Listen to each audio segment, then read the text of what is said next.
My grandfather is 81 years old, and he has been doing things his own way for all 81 of them. He is not a difficult man in the way that people sometimes mean when they say that about someone his age.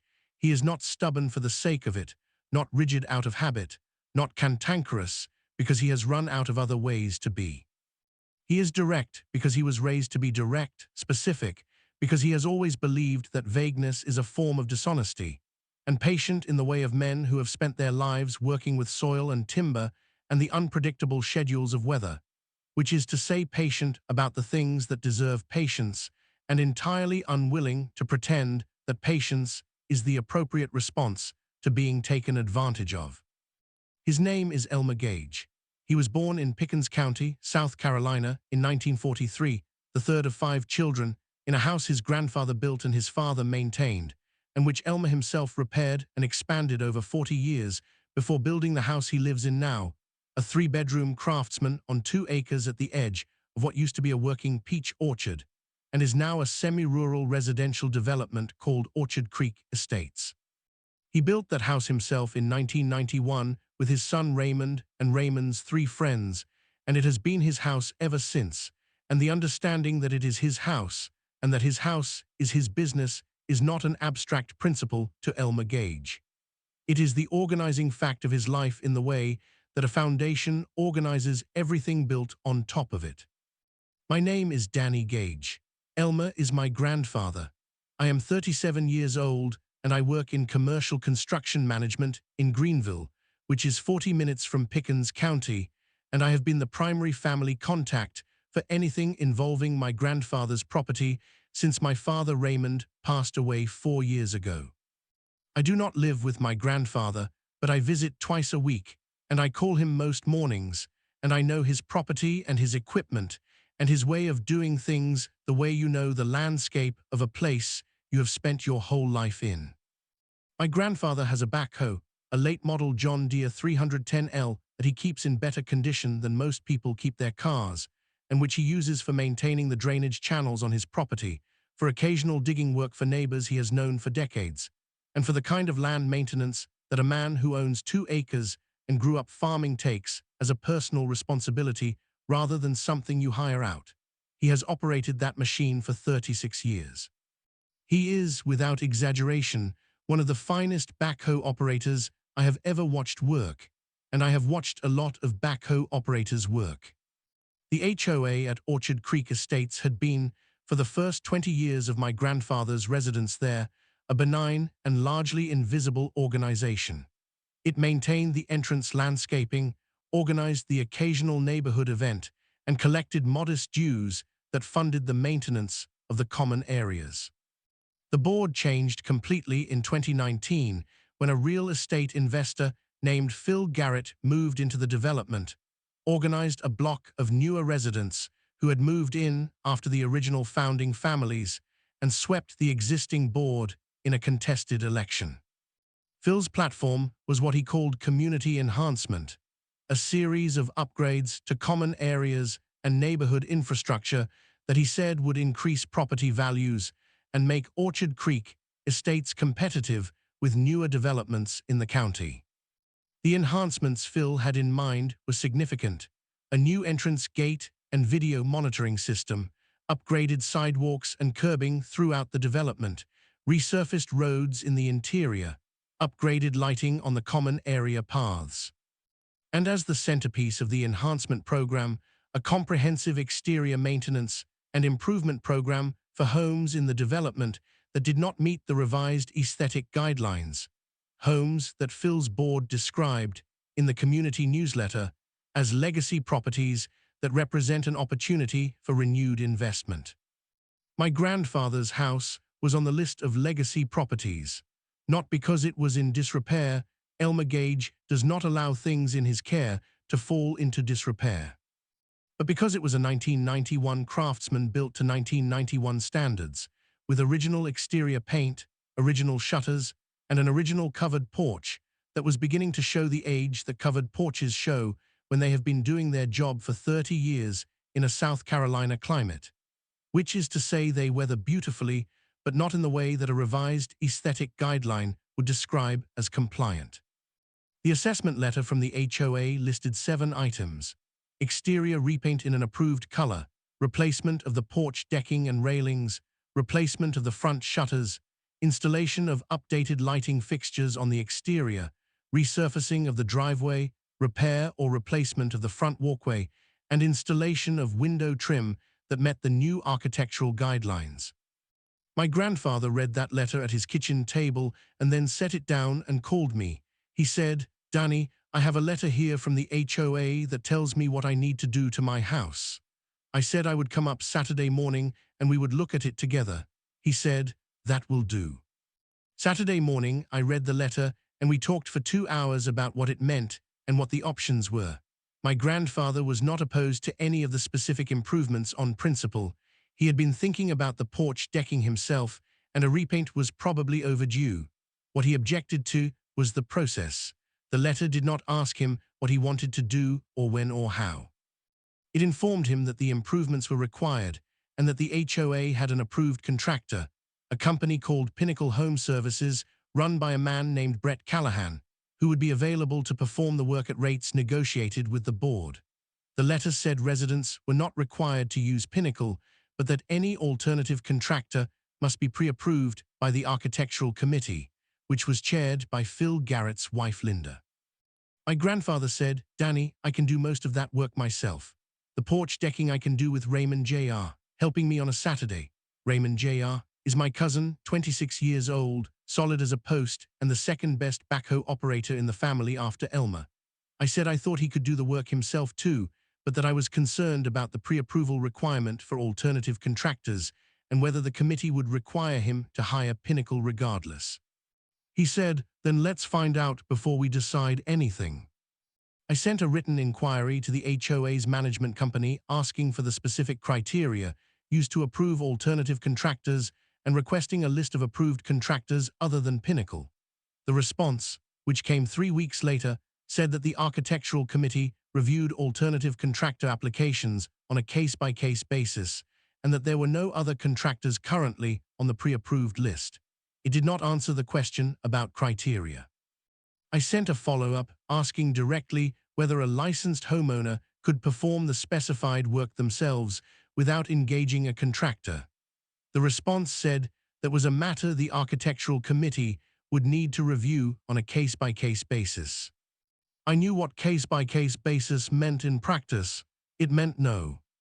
My grandfather submitted an application to the Architectural Committee to perform the porch decking replacement himself as a licensed general contractor. He held a South Carolina residential contractor's license that he had maintained since 1978, which was something Linda Garrett apparently had not expected. The application also proposed that he perform the exterior repaint himself and have the walkway and driveway work done by a cousin of mine who ran a legitimate concrete and masonry business in the county. The committee met and reviewed the application and returned a written denial stating that self-performed work did not meet the HOA's quality assurance standards and that the committee was requiring all improvement work on legacy properties to be performed by the board-approved contractor. The denial was signed by Linda Garrett. Roy Gallagher, no, I need to give my grandfather his own attorney. His name was James Prout, a 62-year-old property and contract lawyer out of Pickens who had been my grandfather's attorney for 25 years and who my grandfather described as a man who charged him fairly and never gave him bad advice, which is the highest praise Elmer Gage extends to any professional. I called James and explained the situation. James said, "Danny, the HOA has the authority to require the improvements. Whether they have the authority to require a specific contractor is a different question. South Carolina HOA law gives associations significant latitude in setting standards, but also contains provisions protecting homeowners from anti-competitive contractor requirements. The denial of a licensed general contractor's self-performance application when that contractor is the homeowner himself is worth contesting." He said he would send a letter. He did. The letter produced a response from the HOA's attorney. They had retained one, which suggested Phil Garrett had anticipated legal challenges, that said the contractor requirement was within the board's authority under the HOA's architectural guidelines, and that the board was prepared to defend that position. James called me after receiving the response and said, "Danny, this is going to take time to litigate, and meanwhile the HOA is going to keep pushing on the improvement timeline. My recommendation is to get the improvements done, use the approved contractor, document everything, and pursue the contractor requirement issue separately as a policy matter. It's the cleaner fight." My grandfather was in the room when I relayed this to him. He was quiet for a moment and then said, "All right, get me their contractor's number." He called Brett Callahan of Pinnacle Home Services the following Monday. Brett came out for a quote that Thursday. He walked the property with my grandfather for 40 minutes and then sat at the kitchen table and produced a written estimate that totaled $31,000 for all 7 items on the HOA's improvement list. My grandfather looked at the number for a long time. He had gotten his own materials quotes over the previous week, knowing this conversation was coming, and had estimated the total cost of materials for the same 7 items at approximately $9,000. He was capable of performing most of the labor himself or with family help. Pinnacle's number was $31,000 for work my grandfather could have done for 9. He signed the contract with Pinnacle because the alternative was a prolonged legal fight that James Pruitt had told him he might not win in time to matter, and because my grandfather at 81 years old did not want his last years on this property to be consumed by litigation when the money, though deeply unfair, was within his capacity to pay from savings. He wrote the check for the required deposit, 40%, $12,400, and Brett Callahan said the crew would start within 3 weeks. The crew did not start within 3 weeks. They started within 6 weeks, which my grandfather noted but did not immediately escalate, because building and renovation schedules have legitimate variability, and he understood that. The crew, 2 men who were Pinnacle employees, arrived on a Monday morning and began work on the porch decking. They worked for 3 days and completed roughly 60% of the decking replacement. Then they did not come back. My grandfather called Brett Callahan on Friday. Brett said the crew had been redirected to an urgent commercial job and would be back within a week. The week passed. My grandfather called again. Brett said there had been a materials delivery issue. Another week passed. By this point, the porch was partially demolished. The old decking had been removed and was in a pile on the side yard, and approximately 60% of the new decking had been laid, but the remaining 40% was open framing, exposed to the South Carolina sun and the afternoon thunderstorms that arrive with reliable violence in summer. My grandfather had covered the exposed framing with a tarp he owned, because leaving it uncovered was not something he was willing to do to his own house. 6 weeks passed from the last day the crew worked. My grandfather called Brett Callahan 14 times during those 6 weeks. I called Brett Callahan 6 times. Brett returned approximately 1 in 3 calls, and when he did return them, he had a rotating set of explanations: materials delays, crew illness, equipment problems, a commercial project that had run over schedule. None of the explanations produced a crew at my grandfather's house. The porch remained partially completed. The other 6 items on the HOA's improvement list had not been started, and the HOA, which had required my grandfather to use this contractor, had sent a second notice stating that the improvements were behind the compliance schedule and that continued non-compliance could result in fines. The HOA was fining my grandfather for not completing work that the HOA's own contractor was not completing. My grandfather showed me the second notice on a Saturday morning. We sat at his kitchen table and I read it, and then I looked at him and he looked at me with the expression of a man who has been patient because patience was required and has now finished being patient because patience is no longer the appropriate response. He said, "Danny, I want to show you something." He took me outside and walked me around to the side yard and pointed to a stack of materials that Pinnacle's crew had delivered on the first day of work and had not used and had not removed. It was a substantial stack: boxes of composite decking boards, bags of concrete, coils of wire, partial pallets of exterior paint, and miscellaneous hardware. It had been sitting in his side yard for 6 weeks under a tarp and in the open where the tarp did not fully cover. The total retail value of the materials, I estimated from the quantities, was somewhere between $4,000 and $6,000. My grandfather said, "Danny, those materials are on my property. That contractor has abandoned my project. What are my rights with respect to materials left on my property by a contractor who has breached this contract?" I said, "Grandpa, let me call James." James Prout said, and I want to quote him accurately because the specific words matter, "Elmer, when a contractor abandons a project in breach of contract, materials left on the job site become subject to a mechanic's lien in reverse, meaning the contractor retains ownership of the materials they have paid for.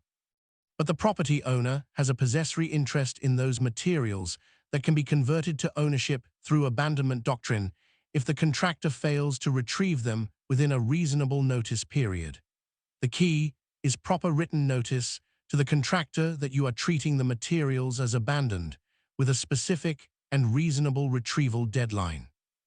He said, "Send Brett Callahan a certified letter today stating that he has 14 days to retrieve his materials from your property, and that failure to retrieve them will result in you treating the materials as abandoned and disposing of them as you see fit." My grandfather looked at me when I relayed this information. He said, "What is today?" I said it was Saturday. He said, "The post office opens Monday." I said, "Correct." He said, "Good." We sent the certified letter Monday morning, return receipt requested.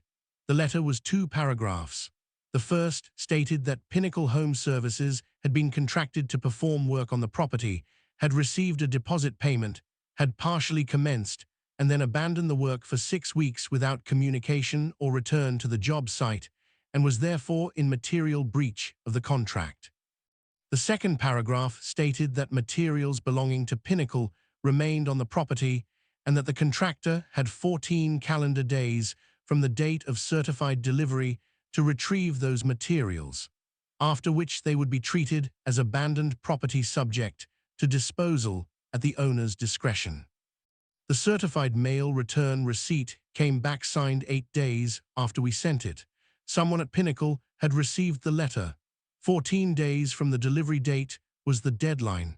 My grandfather and I counted the days on his kitchen calendar. Brett Callahan called my grandfather on day 11. He said he had received the letter and intended to retrieve the materials and that he was also planning to return to complete the project. My grandfather said he was happy to hear both things and that he looked forward to seeing Brett and his crew on or before day 14. Brett said he would be there. He was not there on day 12. He was not there on day 13. He was not there on day 14. On day 15, which was a Wednesday morning in August, I drove up to my grandfather's house at 6 in the morning because he had called me the night before and said, "Danny, come up early tomorrow." I arrived at 6:10. My grandfather was already in the equipment barn. The John Deere 310L was running. HOA Contractor left my grandpa's house unfinished, so he fired up his excavator and buried their building supplies.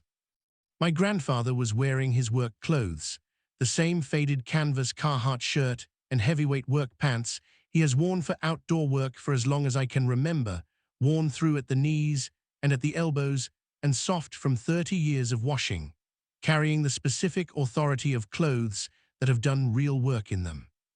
He was doing the pre-operation check on the 310L with the methodical attention he gives to any machine before he puts it to use, which is the attention of a man who learned early that equipment does not forgive carelessness and has never once been careless with it. He looked up when I came in and said, "Morning, Danny." I said, "Morning." I looked at the machine and at him and said, "What are we doing today?" He said that contractor left materials on my property. 14 days came and went. James Prout says those materials are mine to dispose of as I see fit. He climbed into the operator's seat with the particular ease of a man whose body knows that machine the way a pianist's hands know the keyboard. He said, "I've been thinking about what to do with them. I've decided to bury them." He looked at me from the seat. "I'm going to need you to watch the corner of the property while I work, because I don't want the bucket getting near the irrigation line."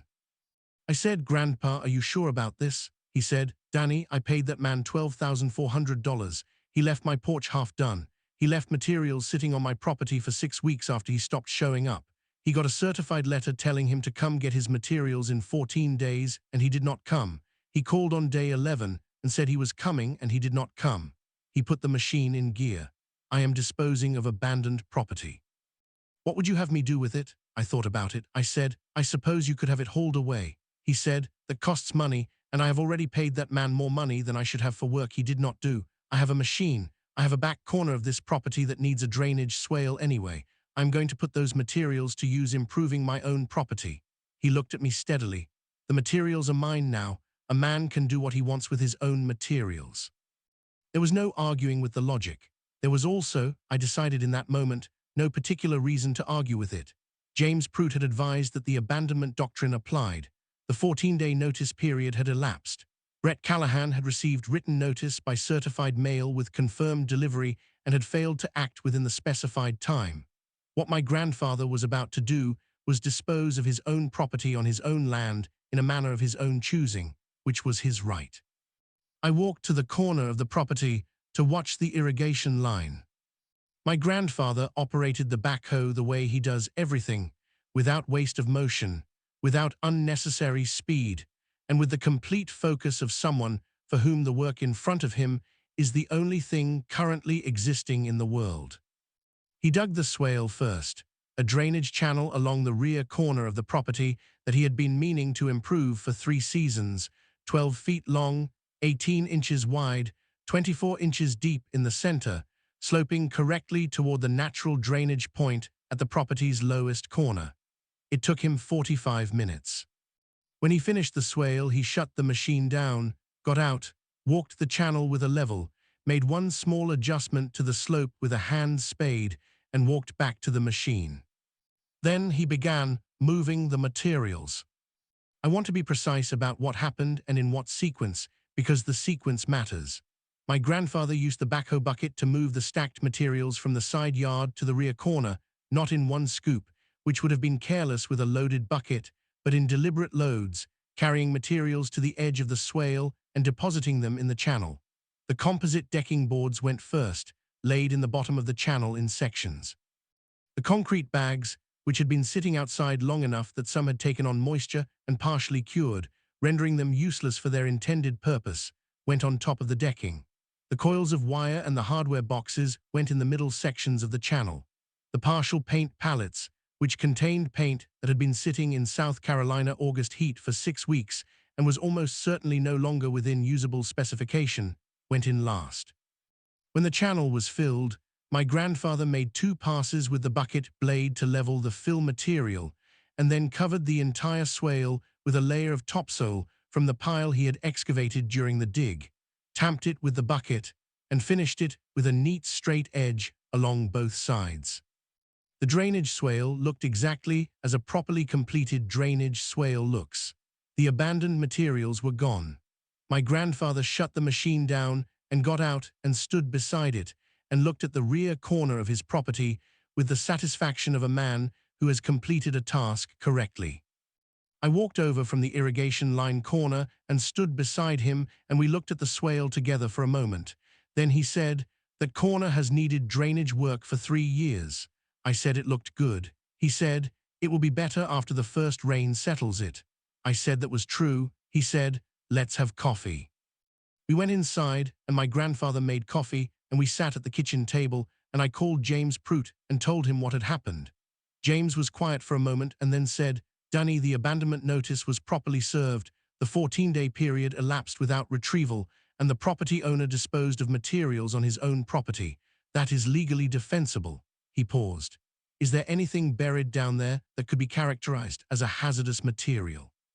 Said partial bags of concrete and exterior paint. He said, "Exterior latex paint." I said I believed so. He said, "That's within acceptable residential disposal in South Carolina." "Fine." He paused again. "How does your grandfather feel?" I said he seemed satisfied. James said, "Good, because the contractor's next move is going to be to threaten a lawsuit, and your grandfather is going to need to be steady." I said steadiness was not something Elmer Gage had ever had trouble with. Brett Callahan called that afternoon at 2:17. I know the exact time because my grandfather had asked me to stay through the day, and I had my phone out when the call came in.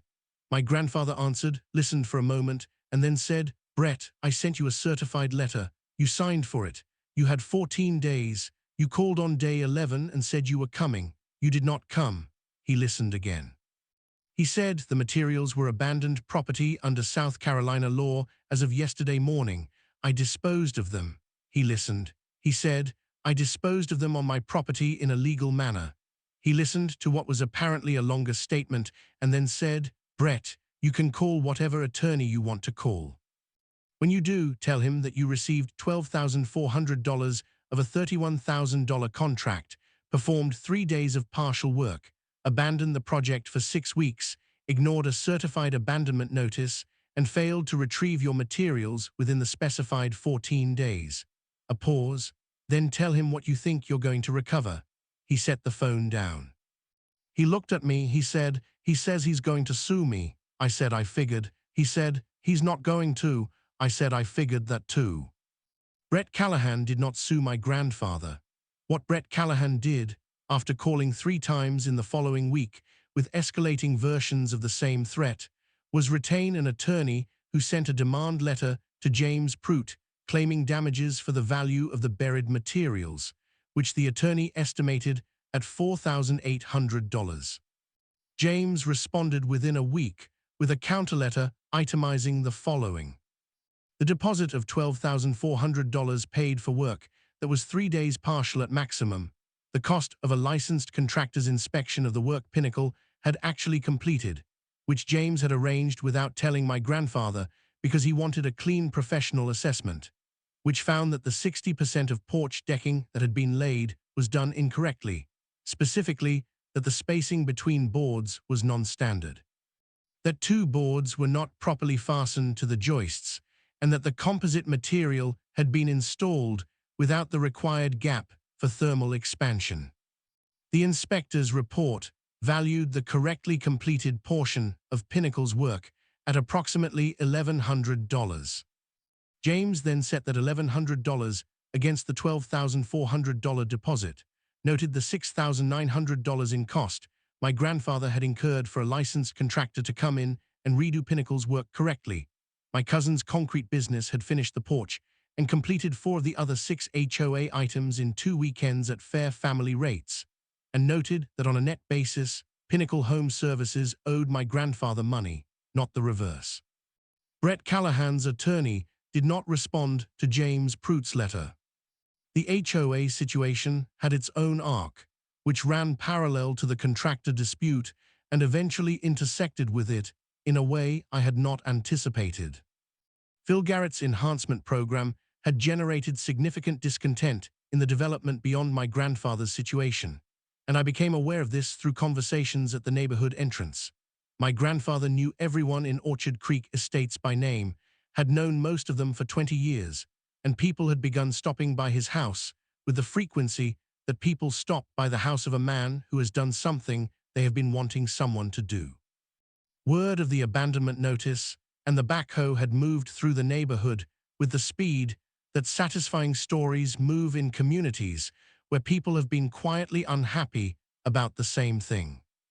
8 other homeowners had been directed to use Pinnacle Home Services under the same architectural guideline provision. 6 of them had paid deposits totaling between $8,000 and $18,000 each. 3 of them had work abandoned mid-project, similar to my grandfather's situation. One family, the Washingtons, who had lived in Orchard Creek for 18 years, had paid a deposit of $15,000 for a complete exterior renovation and had received 2 days of work before Pinnacle's crew disappeared entirely. Marcus Washington called my grandfather the week after the backhoe incident and said he had heard what happened and wanted to know if James Pruitt would take another client. My grandfather gave him James's number. Marcus called James. James asked around and discovered, through a colleague at the State Contractor Licensing Board, that Pinnacle Home Services had 2 prior complaints filed against it in other counties for deposit abandonment and had a licensing board investigation pending. He also discovered that Brett Callahan's license had been renewed the previous year despite the pending investigation, which James called a paperwork failure he intended to remedy. James filed a complaint with the South Carolina Contractors Licensing Board on behalf of my grandfather and the Washingtons and 2 other affected homeowners who had contacted him. The complaint included the contractor's inspection report documenting the defective work, the correspondence history, the abandonment notice and receipt, and affidavits from all 4 homeowners detailing the deposit amounts and work status. He also filed a complaint with the State Attorney General's Consumer Protection Division, citing the pattern of behavior across multiple homeowners.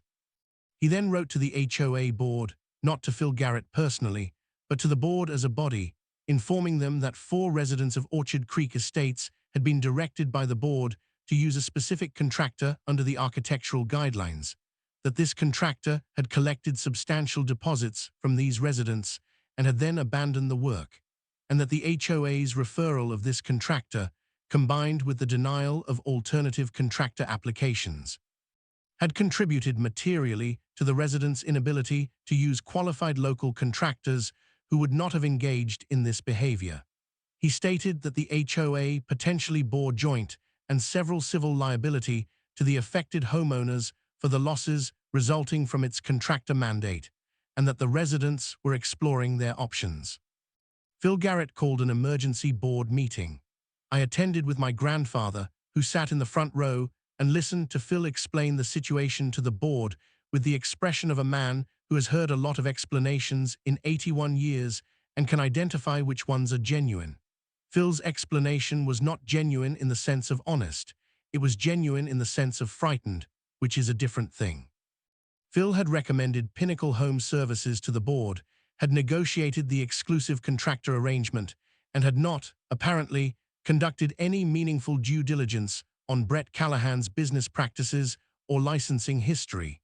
What he had done, very likely, was the thing that people in his position sometimes do, which is act on a relationship rather than a record.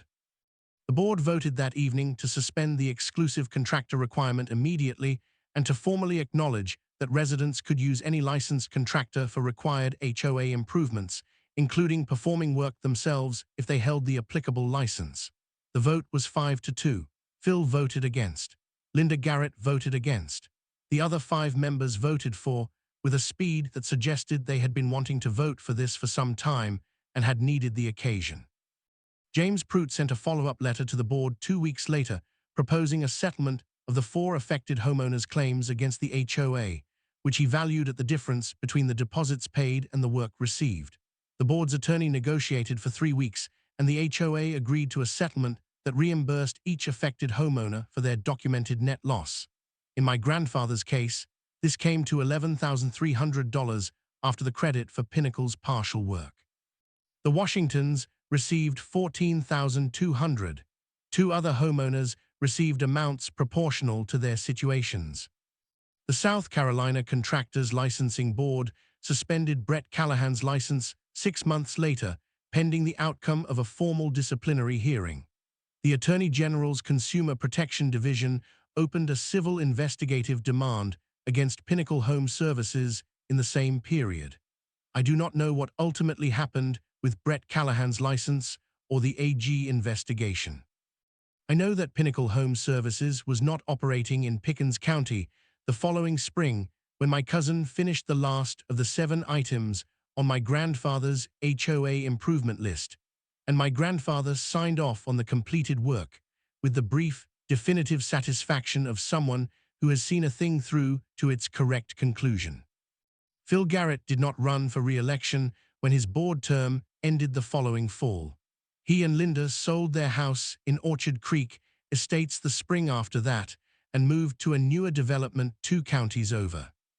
I heard this from my grandfather, who heard it from Betty Harmon, who had lived 4 houses down for 22 years, and who noted the moving truck's departure with the uncomplicated satisfaction of a woman who had voted against Phil's enhancement slate and had been waiting for the particular vindication that time provides to people who were right from the beginning.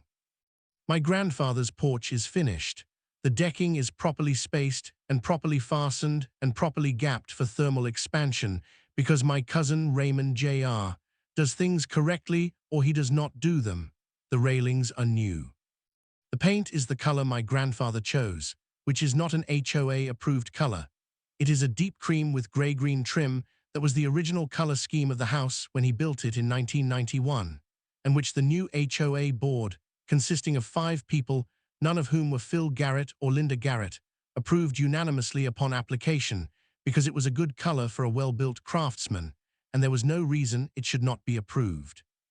On a Saturday afternoon in late October, I sat on that porch with my grandfather, and we drank sweet tea and watched the late light come through the peach trees at the edge of the property, old trees now, not producing the way they used to, but still there, which is its own kind of value, and my grandfather said, "Danny, your father would have enjoyed this." I said I thought he would have. He said, "Raymond always liked a good result." I said that was true. He said, "So do I." He drank his tea. He looked at the peach trees and then at the cleared drainage corner at the rear of the property, which had settled and greened over nicely through the summer, and was doing exactly what a properly graded swale is supposed to do, which is move water in the right direction without making a fuss about it. He said, "That's a good swale." I said it was. He said, "I should have put it in 3 years ago." I said, "Probably." He looked at me with the expression he wears when he is about to say something that is finished before it starts. He said, "Danny, a man takes care of what is his. That is all this ever was." I said, "Yes, sir." He said, "Good. Now pour me some more tea." I poured him more tea. We sat on the porch until the light was gone, because that is what a finished porch is for. Thumbnail text, **. Contractor ghosted grandpa. Grandpa had a backhoe.